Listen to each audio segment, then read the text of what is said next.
By now, you've probably heard my Magic Wand story. It's a brand that's been part of my personal journey for more than 20 years.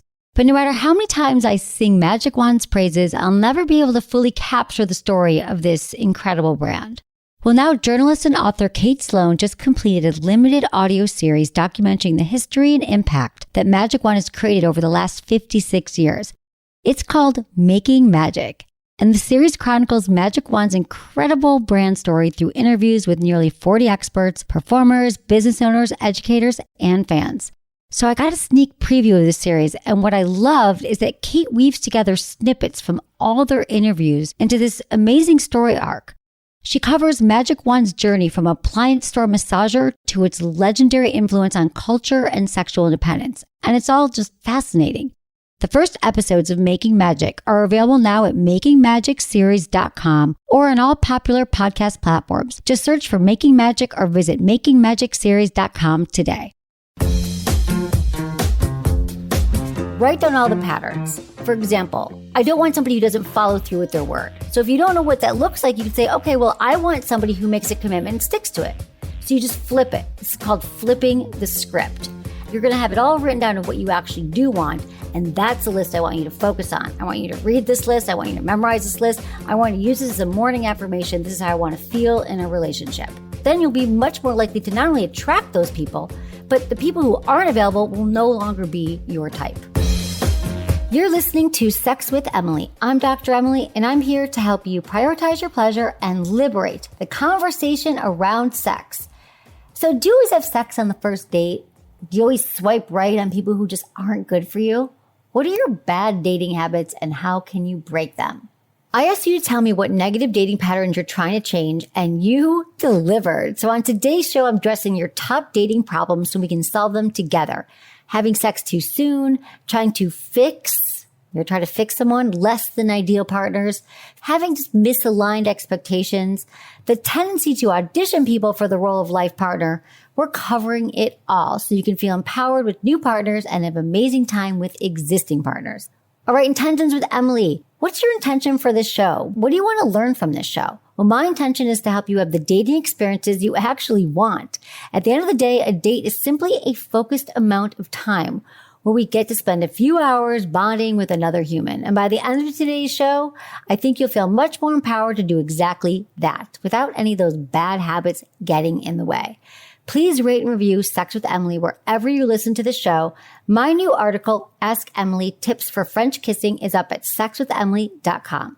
Also, check out my YouTube channel, social media, and TikTok. It's at Sex with Emily for more sex tips and advice. If you want to ask me questions, do it. Leave me your questions or message me at sexwithemily.com/assemily or call my hotline 559-TALK-SEX or 559-825-5739. Always include your name, your age, where you live, and how you listen to the show. And it's totally cool to change your name or choose to remain anonymous. All right, everyone, enjoy this episode.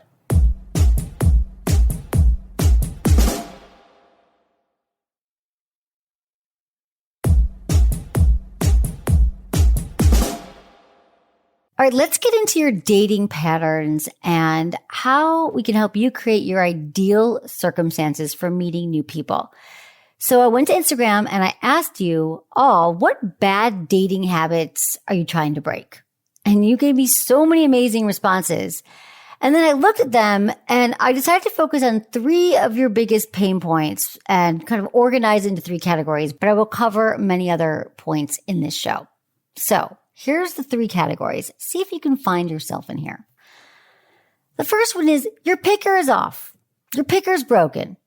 And this just means that you have a habit of swiping right on someone you know isn't good for you. Or you go on a date with someone who seemed all right at first, but they present a lot of red flags, but you decide, you know what, I'm going to stick around.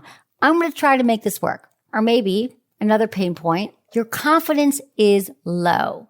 So this is when you get in this habit of picking yourself apart before the date, during the date, after the date, worrying that you're not attractive enough, you're not funny enough, you're not interesting enough, not whatever enough. So this is not setting you up in a great way for dating because you're feeling like, oh, I better jump on this opportunity to date this person, even if I can tell they're not right for me, because when will I get this opportunity again and I'm just not good enough? this category is for you. Or maybe another point, you're having sex too soon. I heard from a lot of you who just feel like, am I having sex too soon? When should I have sex? But listen, I don't have a rule about waiting until the third date to have sex. A lot of people have these rules like wait until you're committed, wait until, there's 3 months go by. But I heard from a lot of you who feel bad about the fact that you're having sex on the first date, but you just don't know how to slow it down or if you should slow it down. Okay, so let's talk about all 3 of these big overarching dating pain points, and then I'll answer your emails and your calls about specific dating quandaries. All right, so let's start with the picker is off crowd. Here's a sample of your Instagram responses I got from folks who are dealing with this issue. I get sucked in by love bombing. I always go for the bad boys. I always go for emotionally unavailable types. All right, I hear you. For this group in particular, here's what I recommend to break the habit. Well, first, understand it. So why do you go for emotionally unavailable people? So first, we all have a desire to be deeply loved. And the emotionally unavailable people are so attractive to us, right? Because they're unattainable and they're exciting and they just keep us chasing and they keep dopamine going and the adrenaline. And God, if we can only get them to love us. And this mimics an early childhood pattern that a lot of us have, especially from caregivers who maybe weren't always present and giving us the love that we want. They were often making us feel like we needed to chase their love and fight for their love, for our caregivers' love. What I want you to learn is here, you don't need to chase anyone and convince them to love you.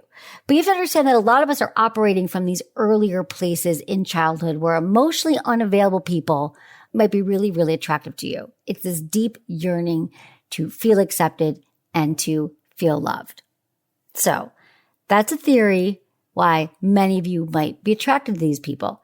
And a lot of times, let me tell you this, it might be that you're not as emotionally available. And I'm telling you, I had that hard realization that I actually was somebody who wasn't emotionally available to partners.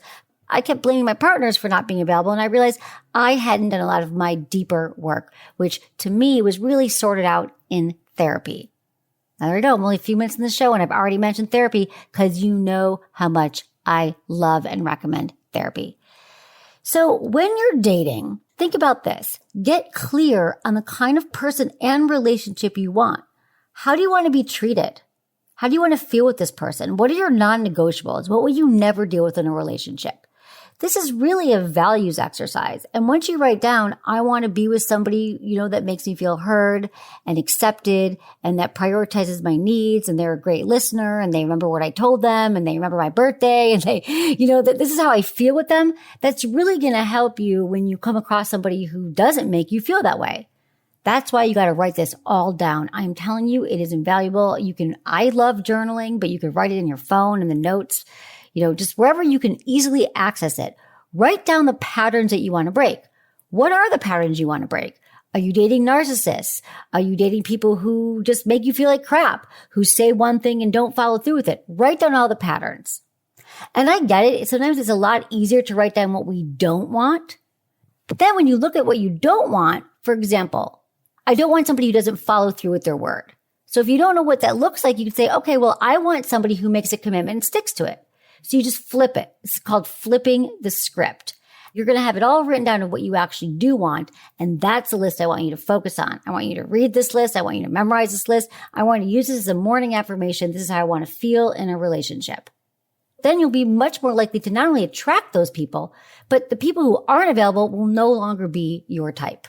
I promise this can switch. Also, if this keeps happening and you feel like, I'm just dating the wrong people, date yourself for a while.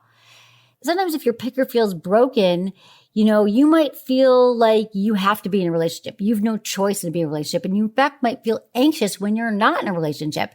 And I recommend this for everyone who's struggling with finding a partner and finding a relationship is take some time to be alone. Get comfortable with your own company. Get comfortable in your own skin. Learn to be your own best friend. And I know that sounds cheesy, but if you are alone and you're constantly thinking like, why am I not finding somebody? And why am I so uncomfortable? Well, if you don't want to be with yourself, it's going to be a lot harder to find someone else who wants to be with you too. So do this work first of learning to get comfortable with your own company. When you're on the dating apps, FaceTime somebody first before you go onto a date or talk to them first and listen to how they speak. Have some deeper conversations with them. Are they using language you can relate to?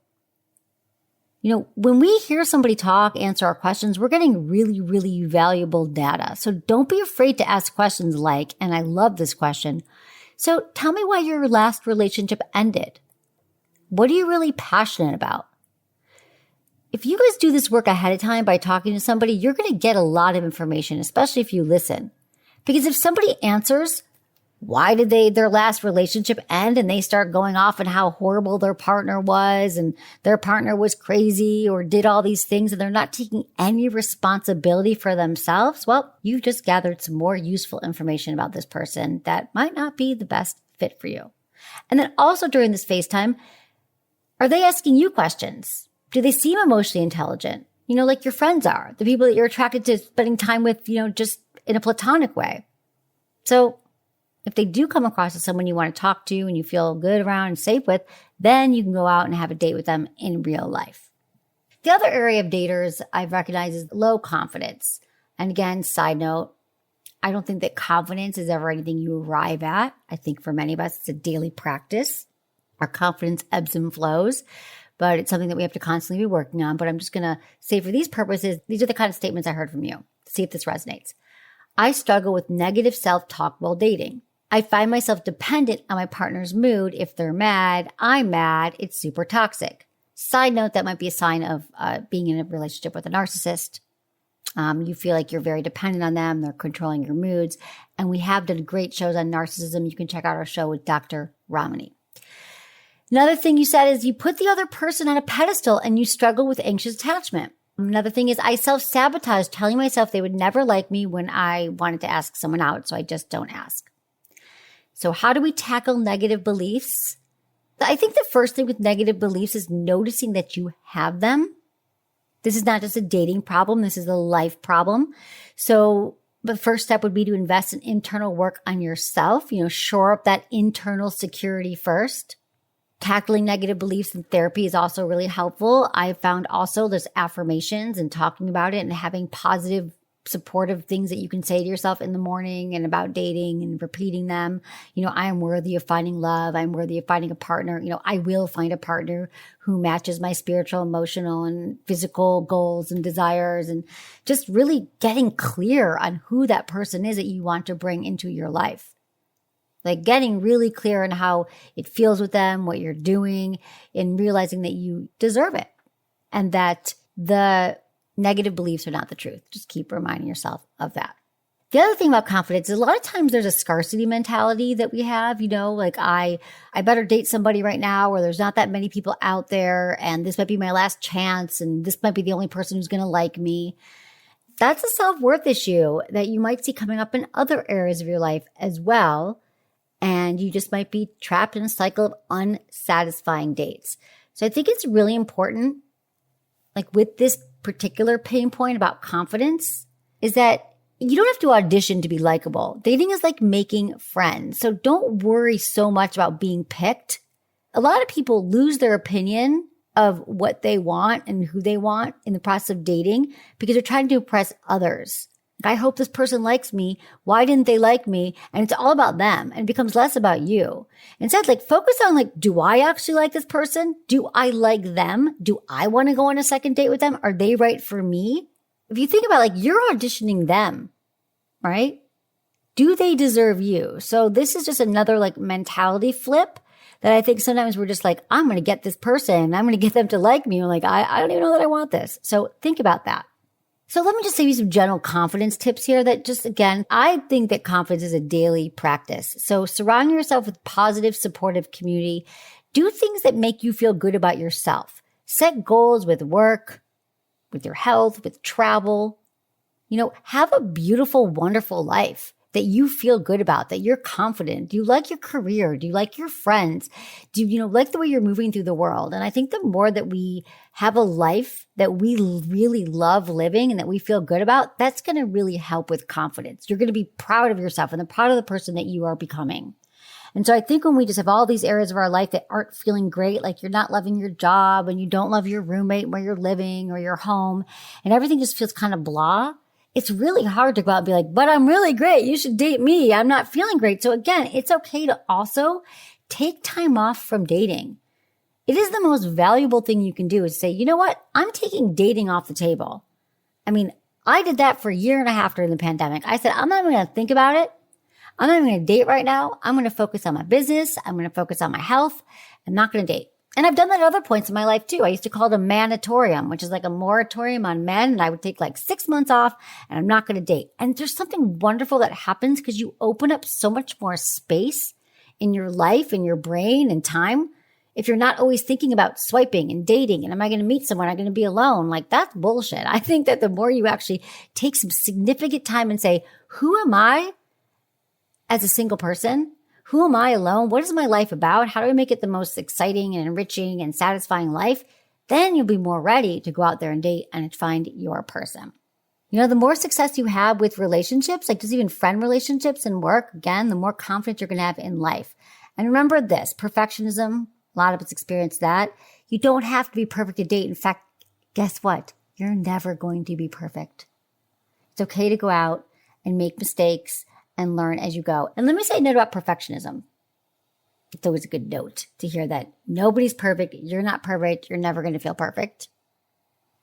Ever. And nobody else is perfect either.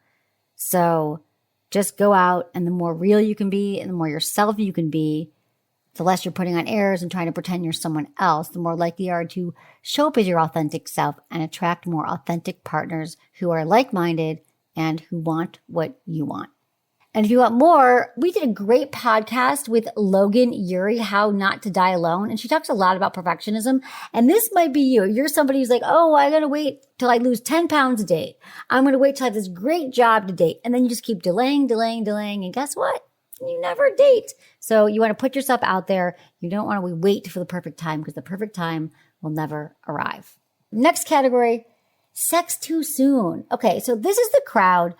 You feel like you just have sex quickly and you do it for a lot of reasons. You know, maybe you do it because you think this is how you're going to get someone to like you. Or maybe you just really want sex, but you have a shame over in the morning. You feel guilty about it. You regret it the next morning. To solve this pain point, I suggest taking a look at the circumstances so you can understand the pattern.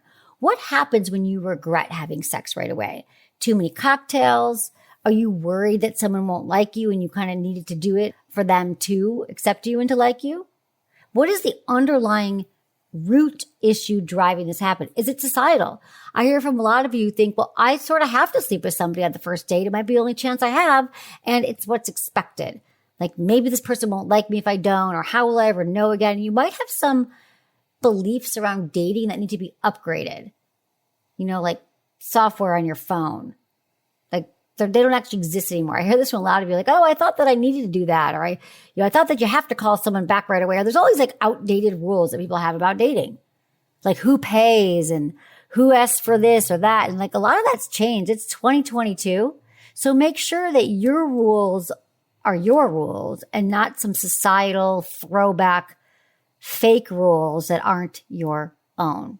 Make your own personal rules. Like these few things have to happen before we have sex. I'm going to get into this more when I get into your questions, but let me just say this is that if you don't feel great after you sleep with someone right away, then the easy fix here is like just go out with someone and make out with them. Make a decision that you just want to get to know them. Because if the sex is meant to happen, and by sex, I guess I mean penetration is how we often define it as intercourse, is that it's going to happen. If you and this person have a real enough connection, then you're going to, the second date will happen, the third date will happen, but what's the rush? Might as well like have some anticipation until you see them again. It's okay to slow things down, listen to yourself, and start to look at your own patterns and figure out what works for you. If you're somebody who constantly wakes up, you're like, I have a shame over, I regret over this. Guess what? It's just not for you, and that is okay. In fact, this is all okay. It's really about understanding your drive, your motivation, and what really works for you. Taking the time to get to know someone before you have penetrative sex allows you to really explore pleasure and figure out like, what do I actually like before I jump into sex? Have some incredible oral, some great makeout, some sensual massages. Because sex does not have to be defined by penetration. In fact, I don't think it should be. I would love to change all that. You can also listen to our previous podcast, Orgasms and Oral, No Penetration Required, for more tips and information on this, because I love this concept of waiting. Especially, again, you guys, if you're somebody who's like, I have sex with someone and I just fall in love, I get attached, I can't handle it, then like, that's just don't have sex. Don't do it. So those are some common patterns that affect our approach to dating. And you may certainly find yourself held back in different realms. So here's a few more responses that stuck out to me from your Instagram responses about bad dating habits that are holding you back. A lot of you say you overshare personal details in the hopes of getting closer to the person and feeling more accepted. Some of you say you get committed to someone who isn't committed to you. A lot of you say you keep dating dysfunctional people, which kind of goes back to your picker being off. You're worrying too much on the superficial values, which I get too. A lot of us are like, I just want someone who's smart and funny and attractive. Well, okay, good luck with that, because I'm telling you, who doesn't? Who doesn't want someone who's smart, funny, attractive, and makes a good living and loves their mother or their family? Like, that's not going to get you anywhere. What you need to do, what I always recommend, is get really, really specific. What exactly do you want with a partner? What are their values? What do they believe in? Do they want children? What are their relationships like? Do they have integrity? Are they honest? How are they with money? How are they with kids? Like, really get specific and write down an entire profile. And the more specific you get, the superficial stuff is important. It's okay if you know that you need to be with somebody with blonde hair and blue eyes. Like, I 100% want you to find that person, but you're much more likely to find the person when you paint the entire picture of who they are, who their values are, and how they move through the world. You might be someone who's always trying to save someone or fix someone. That's another thing that you all said. And well, I often find that if you're in that category and you're like, I always want the wounded bird, I want to save them. Typically, you're somebody who is deflecting attention to yourself and you don't really look at your own issues, because you're always going to find someone to fix. You're always going to find someone who needs your help. But until you actually look at your own self and fix yourself, you're going to find this being a huge problem in all of your relationships. Someone else said you're not able to communicate your needs. First step towards communicating your needs is knowing that you are not communicating your needs. Write down your needs. Practice speaking your needs. Like, what do you actually want, and what is the fear on speaking your needs? Speaking your needs is so challenging, but the more you get clear on them, write them down, tell your best friend, tell your friend, say, this is what I really want from my boyfriend, my partner, my lover, my girlfriend, my wife, my husband, whoever it is. You practice that, and then when you see them, you say it, even if it's clunky, even if it's like, I really need more date nights and I need more affection and I need you to show up on time because that makes me feel like you are going to abandon me if you don't. Sure, somebody could say, wow, you're really needy and that's way too much and I can't handle your needs. Well, guess what? They get to leave. They're giving you information that they're never going to be able to be there for you. So I get it. It's hard for me to communicate my needs as well. But the more you practice and get clearer with them, then you're going to be able to just suss out all the people who aren't working. Like, let someone show you that they can't show up for you. It's a beautiful thing when someone's like, no, like, I can't handle you. I can't do that for you. Or they judge you. Well, then, like, they just did you the biggest favor in the world. Vote that person off the island, keep swiping, and keep dating. A lot of you stick around longer than needed and hoping the person will change. People don't change unless they want to change. You have to remember that. Nobody's going to change unless they want to change. So you can't date on potential. I don't want you dating someone thinking that once they get that new job or once they move out of the house or once they get back on their feet or get over their breakup or whatever it is. There's a million excuses we make for people's behavior that we don't really like. And then we put expectations on them without sharing to them that what we're hoping they're going to change. And just remember this, people don't change. They're not going to change because you want them to change. They're going to change because they want to change. I could keep going here, but I'm not going to, because I'm going to get into your questions first, because a lot of you sent awesome questions. You also left me a voicemail. I love when you're doing this. We're going to start answering a lot more of your voicemails, a lot more of your questions. So thank you all. I'm going to take a quick break. When I come back, I'm going to get into it.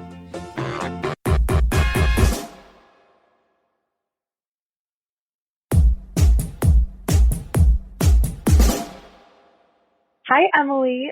So basically, I'm in college and I'm single, and I'm happy being single in the sense of I take good care of myself, I'm good on my own, but do I want a connection? Yeah, I do.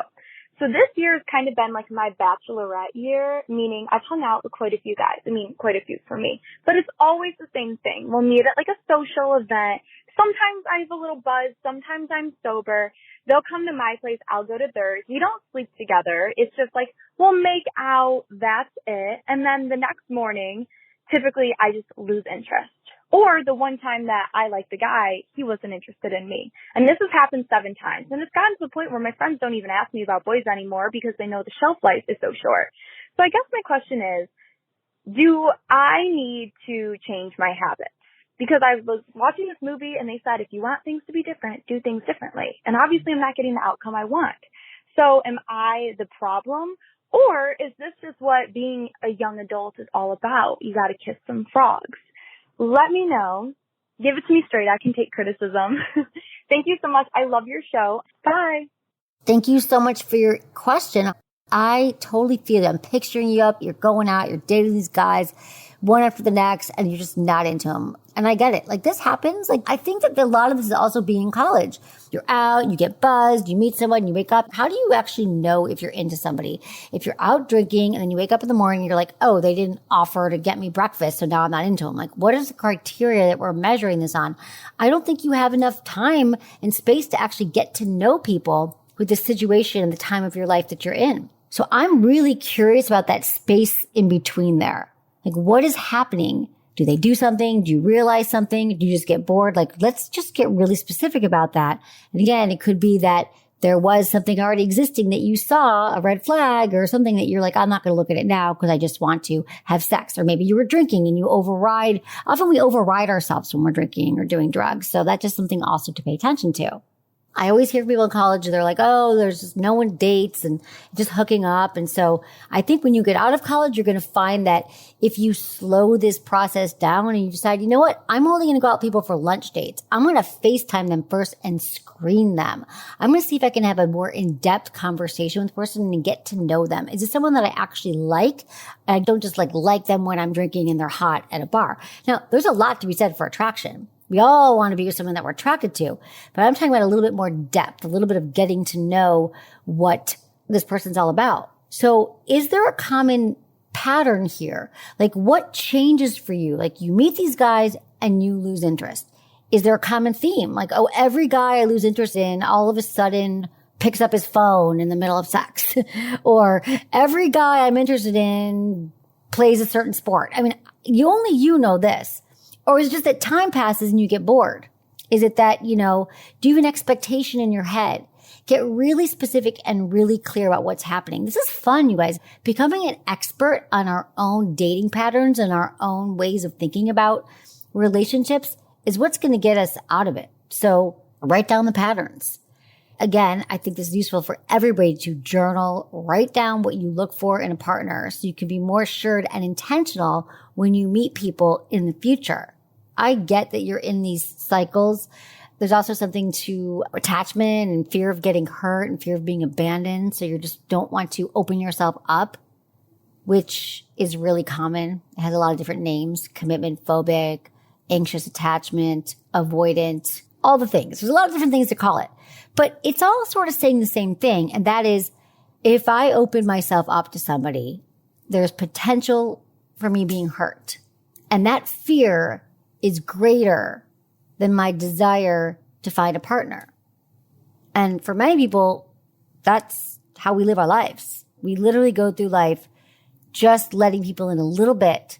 And once we start to feel something for them and get attached, we close the door because we are afraid of someone leaving us. And that could come from earlier cycles of abandonment in your childhood by your caregivers, parents' divorce, a death, someone leaving, your first boyfriend. Something happened to you that was significant and made you feel like you can't trust love and you can't trust your own heart. And for that, my friend, I recommend therapy and consciousness around your dating patterns. But I love that you're 21 years old and asking these really, really important questions, because it's people who don't that spend a lifetime tackling some of these same challenges. And right now you're recognizing it and you want more, you want depth, and you want something a little bit different. I know you're going to find that. Hi, this is Ray. I'm 25 years old, female from Los Angeles. My question is, how do you feel about having sex on the first date? Because I feel like I've been doing that lately because I like being sexual.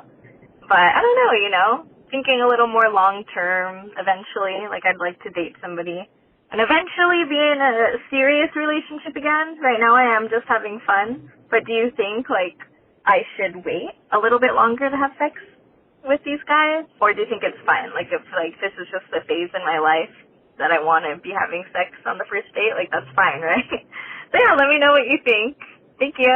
All right, Ray, I want you to know that we get a lot of questions like this. There's a lot of people who have the same exact situation as you. You know, maybe they think like, if I tell the guy that, you know, I want to build a deeper connection, it makes me, you know, feel like I want more than he does. And then I feel like I'm being needy. So just listen, there are no rules. It's up to you. You just have to know yourself and what you want. And I think that if you can wait, why don't you just try waiting? Anticipation can be really sexy if you're able to build it. So if you're into connecting and building a longer term relationship, it's so hot to like have something to look forward to, especially if you have anxious attachment, because the dynamic, you know, between you and the other person can definitely change after you have sex. So if you have more of an anxious attachment, you're going to feel like, why aren't they getting back to me? What does this mean? And it will like kind of rob you of the actual connection and able to really interpret it in a way that might be healthy. So being really careful and being really intentional about how you date and how you connect with people. You know, maybe your intention for dating then is, I just want to meet someone that I have a connection with and that I feel attracted to. And I'd like to go out with that person 3 times before it gets physical. And maybe that becomes your new philosophy of dating, and try that out for a few months. Because then you can say, like, I'm trying to cultivate a longer term relationship. And in knowing myself, when I have sex too soon, or I'm not kind of confused about the rules with sex, I'm just going to try waiting. And this serves a great function because you'll get to see, am I actually attracted to this person? Which is great. But then you'll get to see, is this someone that I actually want to have a longer term relationship with? Are they a good person? What are their values? And then you get to think about too, what are your goals and intentions in dating? You told me that yours is to find a long-term relationship, which is great. Some of our goals might be like, I actually want to learn to have sex with a lot of people. I actually want to experience pleasure in my body, and I want to learn to ask for what I want. I want to learn to enjoy casual sex. I want more pleasure in my life, and I don't care if it's a long-term partner. But I just want someone that I feel safe with, but it's not a committed relationship. So we all get to decide what kind of relationship we're looking for. You said that you really like being sexual, but you don't know. So I think it sounds like you've played with the being sexual, and now you want to play with being less sexual and more intentional about finding a good person. So maybe that's your goal for the next few times you date. My best advice for all of you is just to be present, be intentional, be honest about who you are and how you feel in the moment. But when we learn to like listen to our bodies, we watch our alcohol intake and our drug intake in a date with somebody, and we learn to really be present. Like, what am I feeling right now? Am I actually attracted to this person, or am I feeling pressure, or have I had too many drinks that doesn't really matter and I lose my inhibitions? Like, what is actually going on? Because our bodies have some great intuitive wisdom that's going to let us know, is this person a hell yes or a hell no? And you'll know what bucket to put them in if you are present, conscious, and intentional. All right. Thank you so much for your question, Ray. I appreciate you. It's good to hear your voice. Hi, Emily. This is Jay. I live in Los Angeles, California. I'm 71, and I've had lifelong what Stephen Carter calls commitment phobia. I've never been able to really get close to anybody. So I don't know that that's a subject you've talked about before. Maybe you have. That's my question. I'm looking maybe for a therapist or how to deal with this. I'm wondering if you have any suggestions, or maybe just to live with it and work around it instead of try to break through it. All righty. Thanks. Bye. Jay, thank you so much for your question. I love that you are recognizing this issue and want to make a change right now in your life. I think it's never too late to want to work on ourselves and make different choices. So I'm wondering if this is something that you've seen throughout your lifetime. Like, do you feel like it's been harder to commit to jobs or to commit to homes or even just friendships? Or is it just in the areas of romantic love? Do you remember the first time you felt like you couldn't commit? Did you come from a childhood where there wasn't a lot of commitment? Were you disappointed? Did your parents separate? Was there abandonment? Was there things going on? Because it's not that anything is wrong with you. It's that we all have conditioning that gets set up from a really young age. And it sounds like that has carried with you through your lifetime. And I don't think it's something you just have to accept and move on, not even at 71. I highly recommend therapy, some really great therapy that could help you kind of release this fear. Because I actually do think it's a fear of commitment. And the flip side of that is a fear of being abandoned and having your heart broken and someone leaving you and not loving you the way you want to be loved. And it sounds like now you've had enough of it. You're like, I'm 71 and I actually want to commit and I want to move through all the blocks and all the pain and all the circumstances in my life that have kept me from committed love. And so I am your biggest fan right now. I want you to find that therapist.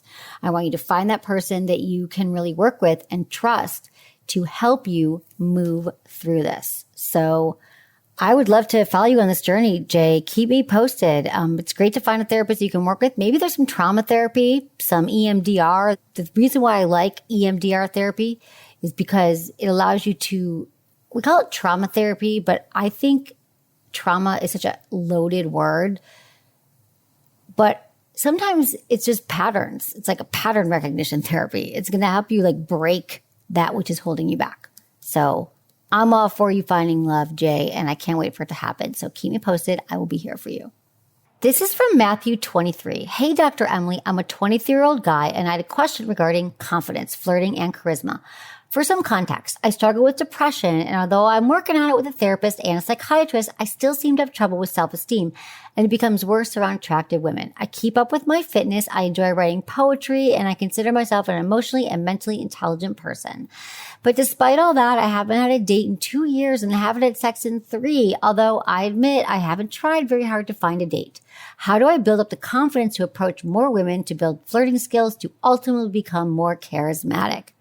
Oh, Matthew, you sound really mentally intelligent and emotionally intelligent. So I love this. At 23, you are working on yourself. You know yourself. You are so on your way to becoming the person you want to be. I promise. I feel this. So remember, it takes practice. It takes time. It takes effort.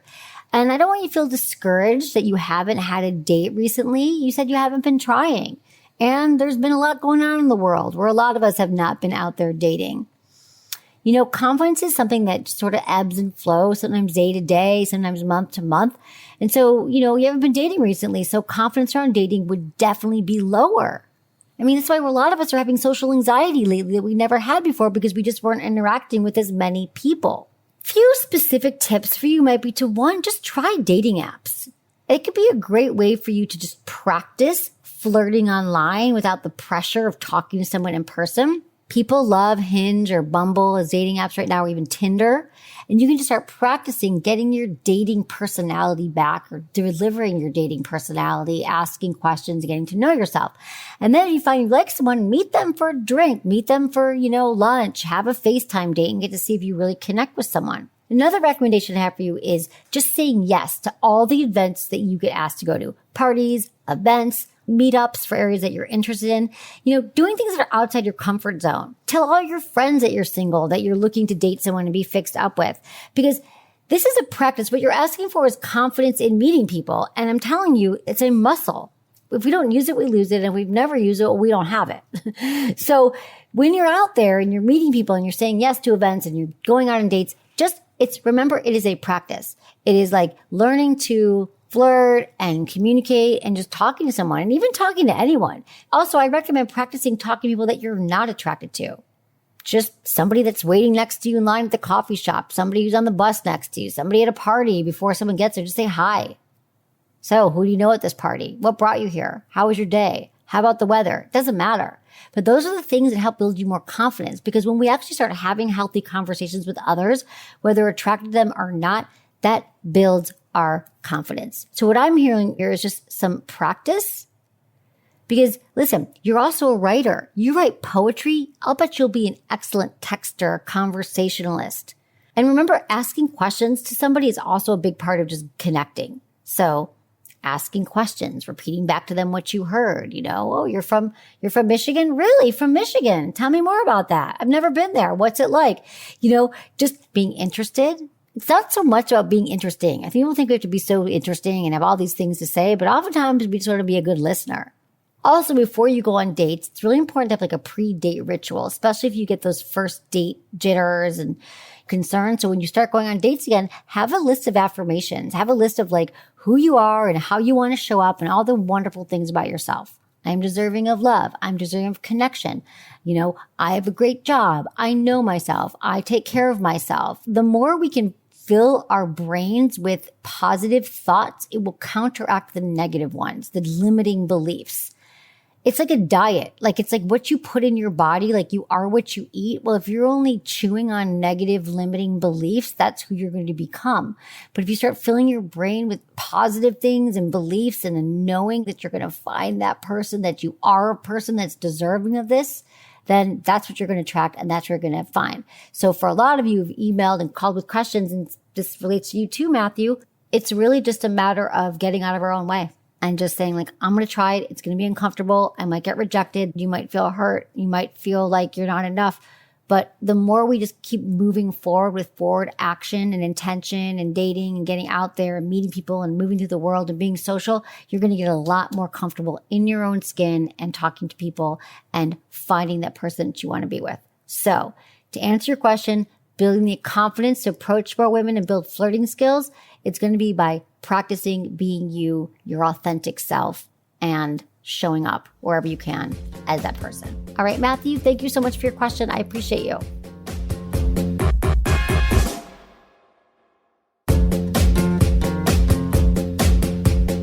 That's it for today's episode. See you on Tuesday. Thanks for listening to Sex with Emily. Be sure to like, subscribe, and give us a review wherever you listen to the podcast, and share this with a friend or partner. You can find me on YouTube, Instagram, Facebook, and Twitter at Sex with Emily. Oh, I've been told I give really good email. So sign up at sexwithemily.com. And while you're there, check out my free guides and articles for more ways to prioritize your pleasure. If you'd like to ask me about your sex life, dating, or relationships, call my hotline, 559-TALK-SEX. That's 559-825-5739. Or go to sexwithemily.com/askemily. Special thanks to Acast for powering the Sex with Emily podcast. Was it good for you? Email me, feedback@sexwithemily.com.